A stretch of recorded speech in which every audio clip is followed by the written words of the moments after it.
देश के 72वें गणतंत्र दिवस के अवसर पर मैं आप सभी प्रदेशवासियों को हृदय से बधाई देता हूं। हम सब जानते हैं कि आज ही के दिन 1950 में इस देश की व्यवस्था को संचालित करने के लिए इस देश ने अपना एक संविधान लागू किया था।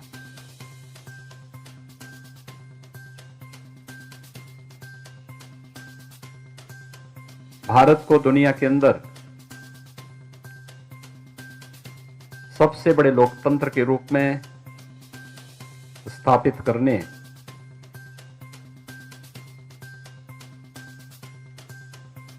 भारत के अंदर अनेकता में एकता के भाव को सृजित करने में हमारे संविधान की बहुत महत्वपूर्ण भूमिका है। मैं सर्वप्रथम 72वें गणतंत्र दिवस के अवसर पर भारत के उन सभी महान स्वतंत्रता संग्राम सेनानियों को जिन्होंने भारत की स्वाधीनता के लिए अपना सर्वस्व न्यौछावर किया था, आजादी की लड़ाई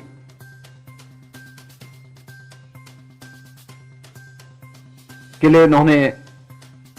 अपना योगदान दिया था, ऐसे उन सभी स्वतंत्रता संग्राम सेनानियों के प्रति विनम्र श्रद्धांजलि अर्पित करते हुए उन्हें कोटि कोटि नमन करता हूं। आजाद भारत में देश की सीमाओं की रक्षा करते हुए देश के अंदर आंतरिक सुरक्षा की स्थिति को सुदृढ़ बनाते हुए शहीद हुए वीर जवानों के प्रति भी विनम्र श्रद्धांजलि अर्पित करता हूं। भारत का संविधान भारत के प्रत्येक नागरिक को बिना भेदभाव के एक समान अवसर देने का पक्षधर रहा है और आजादी के बाद 1950 में संविधान लागू होने के साथ ही भारत के प्रत्येक नागरिक ने भारत के संविधान की ताकत का एहसास भी किया है। चाहे वह महिला पुरुष के बीच में लिंग के आधार पर होने वाले किसी भी भेदभाव का हो, जाति मत मजहब क्षेत्र और भाषा के आधार पर किसी भी प्रकार के भेदभाव का हो, भारत के संविधान ने कभी भी इस प्रकार की विकृति को कोई भी महत्व न देकर के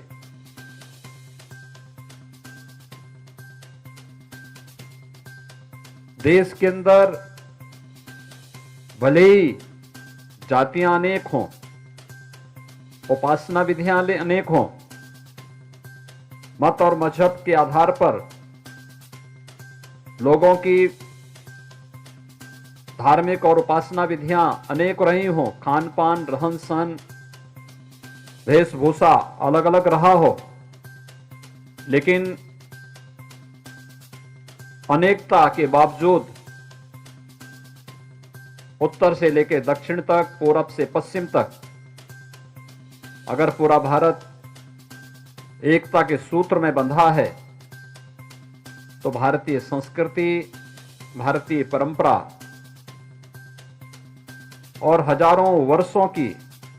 उस महान विरासत को समेटे हुए भारत के संविधान कि इसमें एक बहुत महत्वपूर्ण भूमिका है। अपने संविधान के प्रति श्रद्धा और सम्मान का यह भाव प्रत्येक नागरिक का दायित्व बनता है। जो संविधान हमें सम्मान के साथ जीने, आगे बढ़ने का अवसर दे रहा है, उस संविधान के इन मूल भावों का सम्मान करते हुए जहां पर हमारे पास केवल अपने संवैधानिक अधिकारों की ही बात नहीं, बल्कि इस राष्ट्र के प्रति, राष्ट्र के संवैधानिक महत्व के स्थलों के प्रति और भारत के प्रत्येक नागरिक के प्रति हम सब का क्या दायित्व है, उन कर्तव्यों का बोध भी हमारा संविधान हमें कराता है। हम सबको भारत के संविधान पर गौरव की अनुभूति होनी चाहिए और इस अवसर पर हम सबको स्मरण करना होगा भारत के संविधान के उन सभी निर्माताओं को, चाहे वह संविधान सभा के अध्यक्ष डॉक्टर राजेंद्र प्रसाद जी रहे हों, संविधान सभा की ड्राफ्ट कमेटी के अध्यक्ष जिनके नेतृत्व में भारत के संविधान का यह मसौदा तैयार हुआ था, बाबा साहब डॉक्टर भीमराव अंबेडकर जी रहे हों, जिन्होंने पूरे देश की भावनाओं को भारत के संविधान के अंदर समाहित करते हुए भारत के प्रत्येक नागरिक को संविधान के प्रति श्रद्धा और सम्मान का भाव व्यक्त करने के लिए एक भाव दिया है। मैं इस अवसर पर भारत के संविधान निर्माण से जुड़े हुए भारत माता के उन सभी महान सपूतों को भी इस अवसर पर विनम्र श्रद्धांजलि अर्पित करता हूं। हम सब जानते हैं कि जब यह देश 72वां स्वतंत्रता दिवस, 72वां गणतंत्र दिवस का आयोजन पूरे भव्यता के साथ कर रहा है, गणतंत्र दिवस का 71 वर्ष अब तक इस देश ने हर्षोल्लास के साथ मनाए हैं। ये 26 जनवरी की तिथि हमारे लिए केवल संविधान लागू करने की तिथि नहीं है। इससे पहले 26 जनवरी की तिथि को इस देश ने स्वतंत्र होने के पूर्व,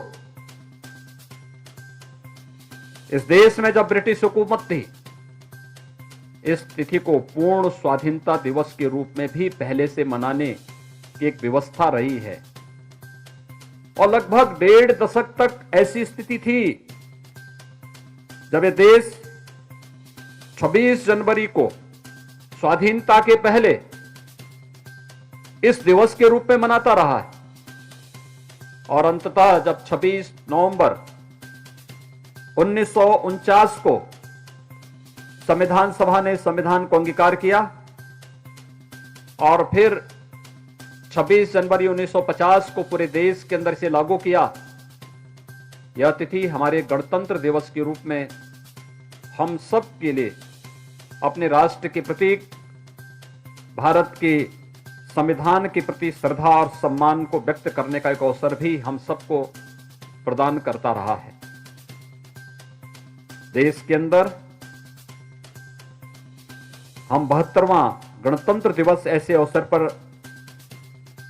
उमंग और उत्साह के साथ मना रहे हैं जब पिछले लगभग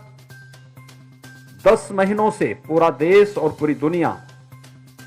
वैश्विक महामारी कोरोना की चपेट में है। आपने देखा होगा इस पिछले 10-11 महीनों से लगातार दुनिया के अंदर भी, देश के अंदर भी और प्रदेश के अंदर भी किस प्रकार की परिस्थितियां थी। कहते हैं कोरोना महामारी इस सदी की सबसे तीव्रतम संक्रमित होने वाली महामारी है। पहली बार लॉकडाउन कैसे होता है इस देश ने यह भी देखा। राष्ट्रीय अनुशासन कैसे होता है, देश के माननीय प्रधानमंत्री जी के आह्वान पर पूरे देश ने राष्ट्रीय अनुशासन का जो परिचय दिया, उसका परिणाम भारत के 135 करोड़ नागरिकों की जीवन की सुरक्षा कोरोना महामारी से बचाते हुए हम सब ने अपनी आंखों से देखा है। अन्यथा हेल्थ इंफ्रास्ट्रक्चर ही इस महामारी से अगर बचा पाती तो दुनिया के अंदर बड़े बड़े देश हैं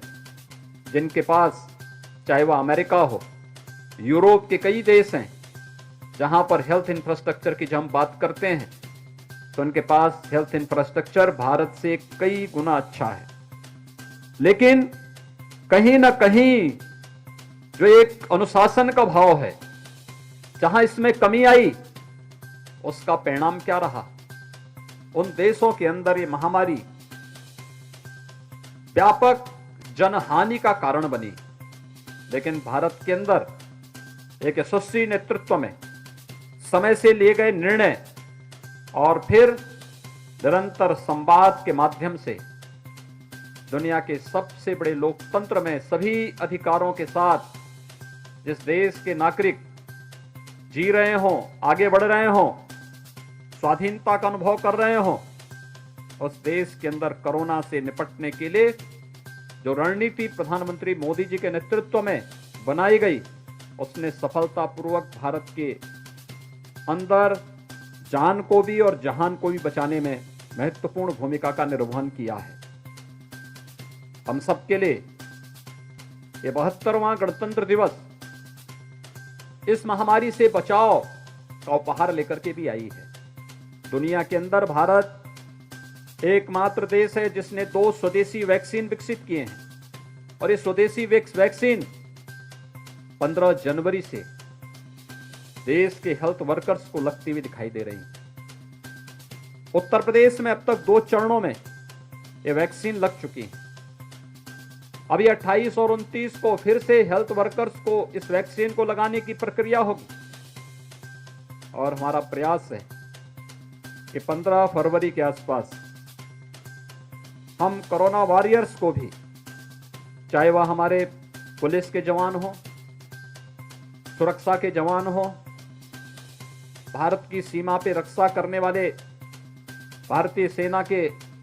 हमारे बहादुर जवान हो, होमगार्ड, पीआरडी या स्वच्छता कर्मी, राजस्व के कर्मी, इन सभी को यह वैक्सीन देने की प्रक्रिया हम लोग प्रारंभ करने जा रहे हैं। एक नए विश्वास के साथ आज भारत आगे बढ़ रहा है। लेकिन आपदा के समय कैसी रणनीति बनाई जानी चाहिए? उत्तर प्रदेश पुलिस ने लॉकडाउन प्रारंभ होने के बाद जब सारी चीजें बंद थी, उन असहाय, असमर्थ और उन लोगों के पास जिनके पास सामान्य बुनियादी सुविधाएं नहीं थी, डोर स्टेप डिलीवरी के माध्यम से हम पीआरबी 112 का उपयोग करते हुए उन सभी लोगों तक इन सुविधाओं को पहुंचा सके। यह कार्य उत्तर प्रदेश पुलिस ने किया। राजस्व के कर्मियों ने इसके बाद इसके साथ जुड़ करके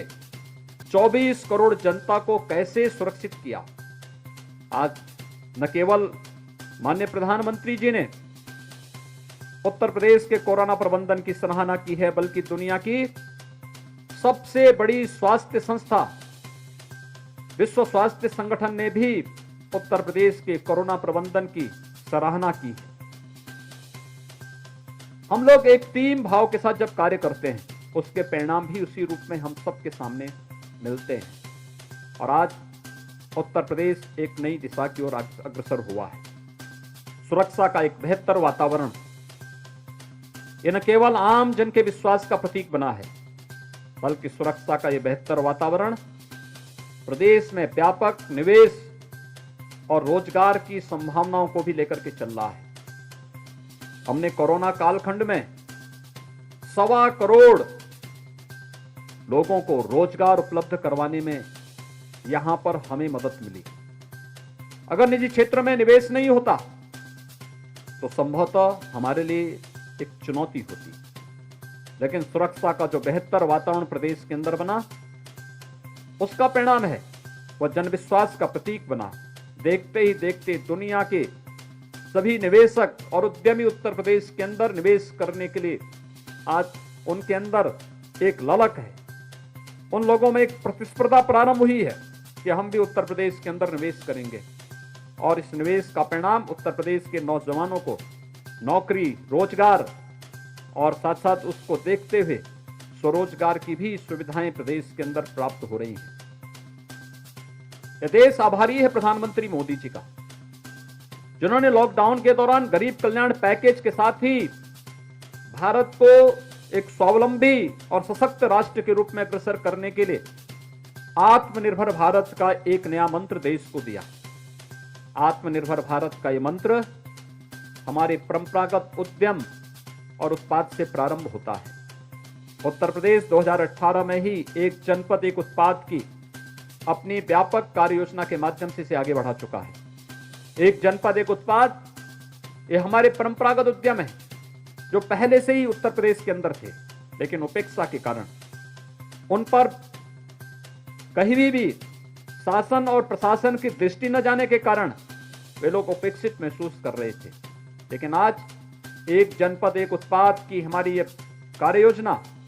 आत्मनिर्भर भारत का आधार बनती हुई दिखाई दे रही है। प्रदेश के अंदर अन्नदाता किसानों के लिए जिस प्रकार के कार्यक्रम चलाए गए, पिछले 6 वर्षों के दौरान देश के अंदर किसानों के हितों के लिए जिस प्रकार के कार्यक्रम चले, चाहे वह सॉयल हेल्थ कार्ड का हो, प्रधानमंत्री फसल बीमा योजना का हो, प्रधानमंत्री कृषि सिंचाई योजना का हो, स्वामीनाथन कमेटी की रिपोर्ट के अनुसार किसानों को लागत का 1.5 गुना दाम देने का हो, या फिर किसानों को दी जाने वाली प्रधानमंत्री किसान सम्मान निधि का लाभ हो, ये व्यापक पैमाने पर देश के अंदर आज हम सब महसूस कर सकते हैं। और उत्तर प्रदेश इस मामले में सौभाग्यशाली है। प्रधानमंत्री किसान सम्मान निधि में उत्तर प्रदेश के अंदर 2,35,00,000 से अधिक किसान इस योजना का लाभ ले रहे हैं, जिसमें 6,000 रुपये सालाना प्रत्येक किसान को भारत सरकार के सहयोग से प्राप्त हो रही है। प्रधानमंत्री किसान सम्मान निधि ने इन सभी किसानों के जीवन में एक नया परिवर्तन दिया है, उन्हें किसी भी प्राकृतिक आपदा में बचाव का एक रास्ता दिया है। और यही नहीं, प्रदेश के अंदर प्रोक्योरमेंट की पॉलिसी ने केवल धान और गेहूं का जो प्रोक्योरमेंट प्रदेश के अंदर हुआ है विगत 3 वर्षों के दौरान, इसमें किसानों के खाते में 60,000 करोड़ रुपए प्रदेश सरकार ने डीबीटी के माध्यम से दिए हैं। गन्ना किसानों की बंद हो रही चीनी मिलों को प्रदेश के अंदर फिर से चलाया गया। कोरोना कालखंड में 119 चीनी मिलें चली और विगत 3.5 वर्ष के दौरान प्रदेश के अंदर 1,15,000 करोड़ रुपए के गन्ना मूल्य का भुगतान भी किसानों को कराया गया। युवाओं के लिए प्रदेश के अंदर 4 लाख प्रदेश के युवाओं को सरकारी नौकरियां उपलब्ध करवाने में, 15 लाख नौजवानों को रोजगार के साथ जोड़ने में, 1.5 करोड़ नौजवानों को हम लोगों ने प्रदेश के अंदर निजी क्षेत्र में भी रोजगार के साथ जोड़ने में और पूरे प्रदेश के अंदर बड़े पैमाने पर स्वतः रोजगार की भी संभावनाओं को आगे बढ़ाने में हमें मदद मिली है। आज हमारा एमएसएमई सेक्टर बेहतर तरीके से कार्य करते हुए आगे बढ़ रहा है। हर एक क्षेत्र में महिलाओं की सुरक्षा के लिए, उनके स्वावलंबन के लिए स्नातक तक की शिक्षा मुफ्त उपलब्ध कराने की बात रही हो, या फिर प्रदेश के अंदर मुख्यमंत्री कन्या सुमंगला योजना से लेकर के मुख्यमंत्री सामूहिक विवाह की योजना के माध्यम से बालिका की सुरक्षा और प्रधानमंत्री मोदी जी के बेटी बचाओ बेटी पढ़ाओ के इस अभियान को आगे बढ़ाने का कार्य रहा हो। मिशन शक्ति इस अभियान के साथ जुड़ करके उसे सफलता पूर्वक एक नई ऊंचाइयों तक पहुंचाने का कार्य कर रहा है। प्रदेश सरकार ने निश्चय किया है, उत्तर प्रदेश का हमारा नौजवान प्रतिभा और ऊर्जा से भरपूर है। उसकी प्रतिभा और ऊर्जा का उपयोग देश कर सके, दुनिया कर सके। इस देश से प्रतियोगी परीक्षाओं के लिए अभ्युदय नाम पर हम लोग एक फ्री कोचिंग की व्यवस्था वसंत पंचमी से पूरे प्रदेश के अंदर पहले चरण में कमिश्नरी मुख्यालयों में और इसके बाद इसे हर जनपद तक पहुंचाने की व्यापक कार्य योजना को हम आगे बढ़ा रहे हैं। ये फ्री कोचिंग केवल नीट और IIT JEE के लिए ही नहीं होगा, ND और CDS के लिए ही नहीं होगा, बल्कि UPSC की भी, उन अखिल भारतीय परीक्षाओं के लिए भी उन सभी नौजवानों को एक अवसर प्रदान करने, उन्हें एक प्लेटफॉर्म उपलब्ध कराने का एक मंच होगा, जिसमें हमारे प्रशासनिक अधिकारी भी क्लासेस लेंगे, अपने अनुभव का लाभ उन नौजवानों को देंगे, और इसमें हम लोग जो भी बेहतर फैकल्टी हो सकती है उसकी कार्य योजना को पूरी तैयार करके उसको लागू करने के लिए पूरी प्रतिबद्ध हैं। हमारे लिए यह वर्ष बहुत महत्वपूर्ण है। यह वर्ष हमारे लिए महत्वपूर्ण इसलिए भी है, देश की आजादी के लिए को एक नई दिशा देने वाले चोरी चोरा की घटना का शताब्दी वर्ष भी ये पड़ने जा रहा है, और साथ ही साथ देश की आजादी के 75 वर्ष पूरे होने जा रहे हैं। उसके उपलक्ष्य में भी इस वर्ष स्वाधीनता दिवस से एक नए कार्यक्रम प्रारंभ होंगे। प्रदेश के अंदर चोरी चोरा की घटना को ऐतिहासिक परिप्रेक्ष्य में रखते हुए प्रत्येक नागरिक तक भारत के महान स्वतंत्रता संग्राम सेनानियों के बारे में हम लोग आम जन के मन में एक भाव पैदा कर सकें, इस एक कार्यक्रम की रूपरेखा प्रारंभ की गई है। 4 फरवरी को चोरी चोरा गोरखपुर में इस कार्यक्रम का शुभारंभ करने का निश्चय किया गया है। आदरणीय प्रधानमंत्री जी का मार्गदर्शन और उनका आशीर्वाद इस कार्यक्रम को प्राप्त होकर के हर एक शहीद स्थली पर अपने भारत के महान स्वतंत्रता संग्राम सेनानियों, वीर जवानों के प्रति श्रद्धा और सम्मान का भाव व्यक्त करने का एक अवसर यह वर्ष भर चलने वाले कार्यक्रमों के माध्यम से प्राप्त होगा। आज जब एक बार फिर से हम लोग 72वें गणतंत्र दिवस के इस आयोजन के साथ जुड़े हुए हैं, यह भारत के संविधान के प्रति सम्मान का भाव जागृत करने का एक माध्यम हम सबको प्रदान कर रहा है। और भारत का संविधान जो हमें केवल अपने मौलिक अधिकारों के साथ ही नहीं बल्कि अपने उन कर्तव्यों के प्रति भी आगाह करता है, जो एक नागरिक के रूप में, एक राष्ट्र के एक नागरिक के रूप में हम सबके हैं। और हमें याद रखना होगा कि हमारा व्यक्तिगत जीवन ही नहीं है, हमारा सार्वजनिक जीवन भी है। और ये सार्वजनिक जीवन हमें एक धर्म की प्रेरणा देता है, और धर्म है राष्ट्र धर्म। वह राष्ट्र धर्म हमारे लिए सर्वोपरि होना चाहिए। उस राष्ट्र धर्म के प्रति हम सब समर्पित भाव के साथ कार्य कर सकें, इस विश्वास के साथ 72वें गणतंत्र दिवस के अवसर पर मैं एक बार फिर से आप सभी को हृदय से बधाई देता हूं, प्रदेशवासियों को अपनी शुभकामनाएं देता हूं और विश्वास व्यक्त करता हूं कि हम सब अपने महान स्वतंत्रता संग्राम सेनानियों और संविधान निर्माताओं के बताए गए मार्ग पर का अनुसरण करते हुए, भारत के संविधान की रक्षा करते हुए, उनके महापुरुषों, भारत के स्वाधीनता संग्राम सेनानियों के बताए गए मार्ग का अनुसरण करते हुए एक भारत श्रेष्ठ भारत की प्रधानमंत्री मोदी जी की संकल्पनाओं को पूरी मजबूती के साथ, पूरी प्रतिबद्धता के साथ चरितार्थ करने में हम सब अपना योगदान देंगे। आप सबके प्रति एक बार फिर से 72वें गणतंत्र दिवस के अवसर पर हृदय से बधाई और शुभकामना देते हुए अपनी वाणी को विराम देता हूं। धन्यवाद। जय हिंद। उत्तर प्रदेश और उत्तराखंड की तमाम छोटी बड़ी खबरों के लिए देखते रहिए समाचार उत्तर प्रदेश उत्तराखंड, खबरों की दुनिया। जुड़ने के लिए चैनल को सब्सक्राइब करें और लेटेस्ट न्यूज अपडेट के लिए बेल आइकन दबाएं।